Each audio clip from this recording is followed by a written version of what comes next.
What's up guys? Welcome to AnimeKouhai. If you'd like to help me out, please hit the like button and subscribe to my channel.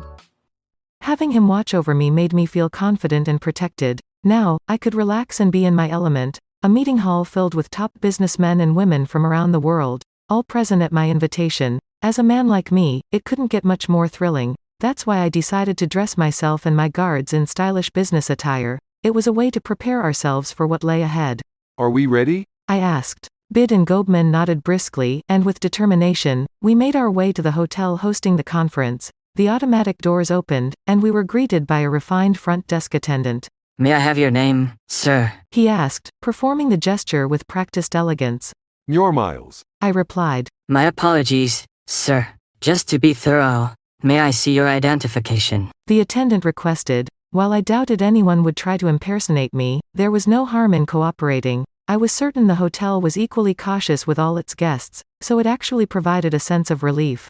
Will this suffice? I asked, presenting a letter of introduction from my pocket, which Bid had handed to the hotel staff. Once our credentials were verified, we underwent a security check to ensure we were not carrying any weapons. In the midst of this, some of my employees approached me. Sir Myourmiles, we've been expecting you. Everything is ready. The meeting hall is this way. Shooing away the front desk attendant, my subordinates guided me to the designated location, a grand chamber suitable for noble gatherings and similar events. Numerous individuals were already present, their eyes fixed on me as I entered.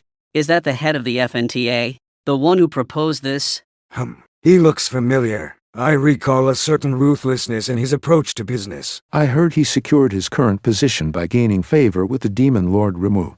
Indeed, but don't underestimate him. I've heard he's at the center of all the business conducted in that monster nation. He's been supporting smaller merchants who have suffered and now holds considerable power in the region. Who cares about some upstart like him? With the Rosso family gone, King Doran has been trying to position his kingdom for a potential resurgence, but the other 5 elders show no interest in a takeover.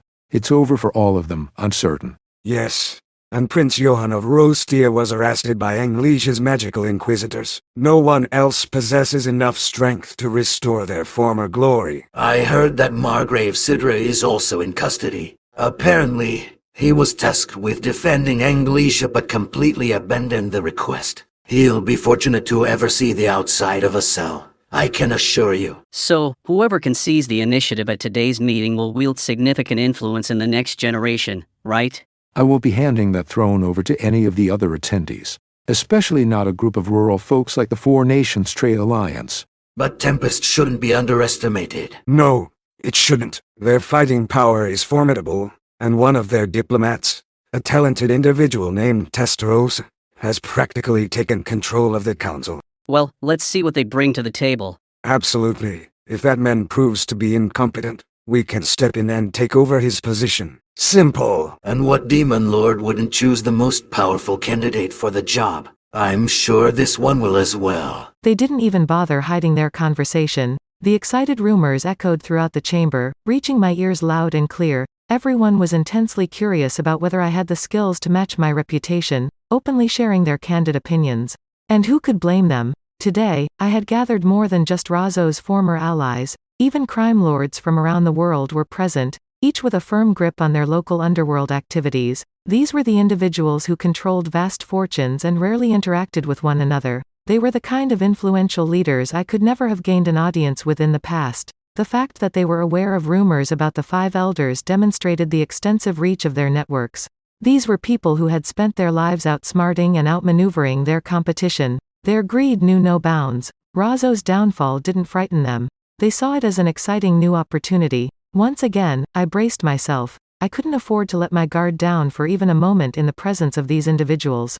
Amidst the commotion, someone decided to directly address me, cutting through the noise. Well, look who's here. Myourmiles. Ha! You've certainly grown quite bold, haven't you? Not even a simple greeting for me. Ah, it was Arlecio, the bodyguard of Don Gabbana. He was a massive man in his prime, with bulging muscles. Clad in full-body leather armor, he stood out conspicuously in the midst of this event. Although nobody dared to comment on it, they would have been foolish to do so. Arlecio was a retired A-ranked adventurer, known for his reputation of sheer violence. In the world of organized crime, everyone was well aware of him.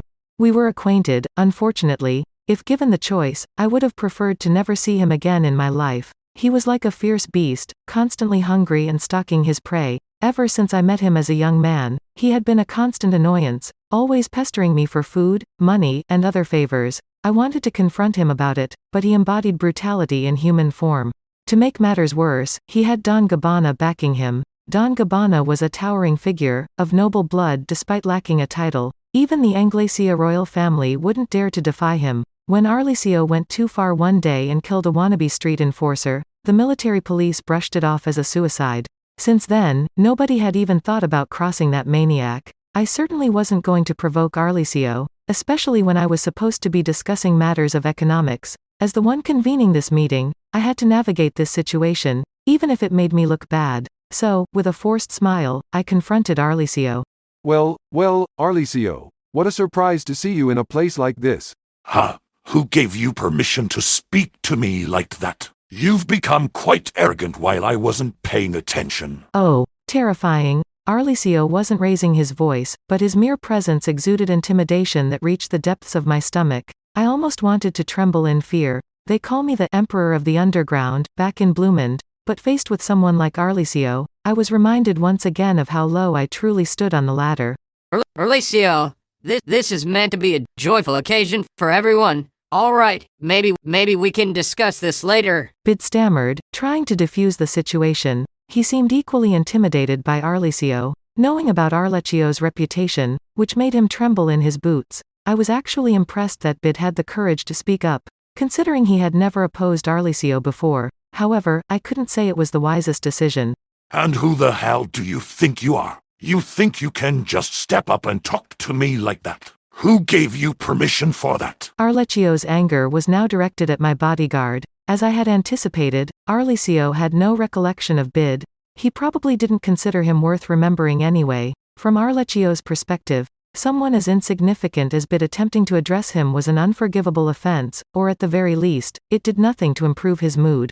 In the past, I would have paid Arlecio some money to make him go away, but that approach wouldn't work today. I was the director of the Four Nations Trade Alliance, and I couldn't afford to appear weak in front of my business rivals. The people around us were merely observing, smirking at the spectacle, without lifting a finger to help. They likely found it entertaining, but if I let this go without a response, it would tarnish my reputation in their eyes. They would see me as incapable of handling even such a minor trouble, and they would mock me afterwards.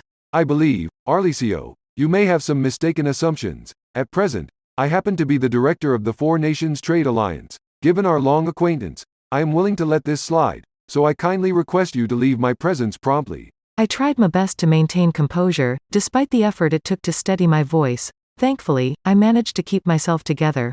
What? Is this what they mean by the palpable presence of murderous rage? The atmosphere seemed to shift as Arlecio's gaze hardened. It was utterly terrifying. Myourmiles! Bid called out to me, his voice trembling as if on the verge of tears, but I couldn't spare a moment to acknowledge him. I had to keep my eyes locked on Arlecio, no matter what.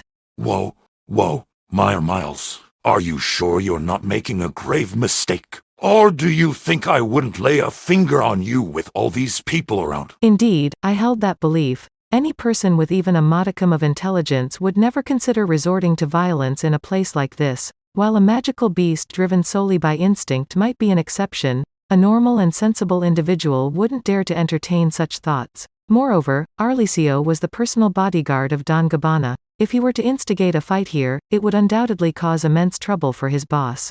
Hence, I believed I was safe. However, just as that assurance settled in my mind, I thought I caught a glimpse of Arlecio making a subtle motion with his left hand. I pondered, and then suddenly, Bid was forcefully pulled down to the ground, while Gabbana swiftly positioned himself in front of me. It seemed that Arlecio had attempted to throw a punch at me in a mere moment, but Gabbana had intercepted it on my behalf. Gabbana was the one who had also pushed Bid aside, realizing the danger he would have been in. In fact, the impact of Arlecio's fist had torn poor Bid's ear off completely. Are you all right, Bid?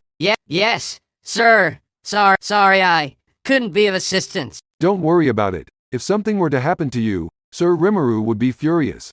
He would really care about me, you think? Of course he would, and I would be equally furious. I extended my hand to help Bid up from the ground, Meanwhile, sparks were flying next to us as Gabbana and Arlecio engaged in a heated exchange of words. Were you trying to kill him? It was an accident. Just a little love tap, and he toppled over because you decided to interfere. Don't give me that! It may be an experience, but he is my comrade. I refrained from intervening to avoid embarrassing him, but you took it too far. Haha, it's his own fault for being so weak. Besides, no weapons are allowed here. You know, what kind of loser dies from a little jostling, huh? Oh! I sensed a shift in the atmosphere around Gabbana as well. Now I was worried that our business meeting might not proceed as planned. However, at that very moment, Don Gabbana entered the scene, as if on cue. Arlecio, what are you doing?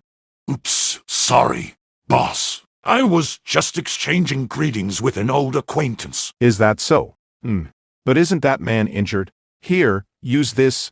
What a charade. The villain stirring up trouble, and the hero swooping in to restore order. Gabbana was trying to put me in his debt, wasn't he? And all the while, keeping me submerged, so to speak. Arlecio, undoubtedly aware of this scheme, sprinkled the healing potion on Bid without further protest. It was bound to leave a mark on his suit, but whoa, Bid's ear immediately healed. Only a full potion could have such a remarkable effect. Oh, just imagine, using such a precious full potion on someone of such low status. Sir Gabbana never ceases to amaze. I suppose even a secret elixir worth a fortune is a trivial matter to him. Indeed, indeed. With Arlecio's strength and Gabbana's wealth, they make an almost invincible team, don't they?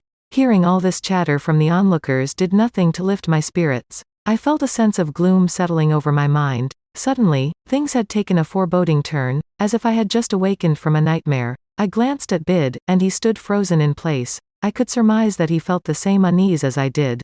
I mean, come on. We had become accustomed to having full potions around. Whenever Bid had some spare time, he would approach Gabbana and request a bit of training, and I couldn't even begin to count how many limbs he might lose in the process. All in a single day, no less. There was no way he would have survived without our full potions. Thanks to that, we couldn't fathom a life without these potions. It was only when I overheard the conversations around me that I was reminded once again of how fortunate we truly were. That's it for this video, guys. Thank you for always watching my videos and supporting my channel. A big thanks to the AnimeKouhai patrons who made this video possible. Jared Bressler, Chad Vota, Chris Guzman, Havox, Speed Saber, Curtis Loban, Judah Herrera, Justa Guy, Miss L.W. Hernandez, Zach Rossan, Jarius Ladek, Stone Larone, Donald Williams, Moab A, Day of Light, John M, John Charles, Godman Gaming, Markithian Tidwell, Adrian, Kumo, Sanketh Chelu, T. Bush, John L, Edgar Fuentes, JV, Dirty Old Hobo, Thomas, J, Christ, Juan Ignacio, Joshua Cousins, Jose Hernandez, Vethelny, Lunel Scarlett, Khalid, Christian Deshazer, Cal Robs, Divine C. Harris, Panda Cats, Aaron Alarcon, DeAndre Nance, Monty Boy 98, D-Man, Ruben, Yuki Iki, Gray, Chris Jr., Isaac, Koala King 93, Paul DeGrassi, Little 95, Quilly Buckner, Zephyros, Alver, Normal Defate, Joshua Andrade, L, Gary Miles, Dragon Spawn 666, J Rule, Liron Sangkap, Lucas Gay, Jason Martin, Ekotski, Ethan Madison, Sky T, Diego Ginoza, Jason Torres, Sesh, Guy Ansley, Emperor WSA, Mika Espinosa, George Hage, Pratik Bandari, Arod Dare, Faiz Mansour, Jackson Early, Smexy, Carl Stephen Bernadal, Gareth Hashimoto, Steven Madison, Homelike Drop, Vasto Lord, Martin Ramos, Marl Barsha, Hansel Ortega, Karam Faraj, Efrain Hernandez, Luca Gaming WTF, William Locke, Jordan Mersha, Arian Booker, Kamal Luke, Alvin Quarty, Steven, Mose Chaudhary, Spencer Candila, Ian Sikibuyol, Putate, Thanakorn Lee Sawat. Thank you so much for helping out. I'll see you guys in the next video.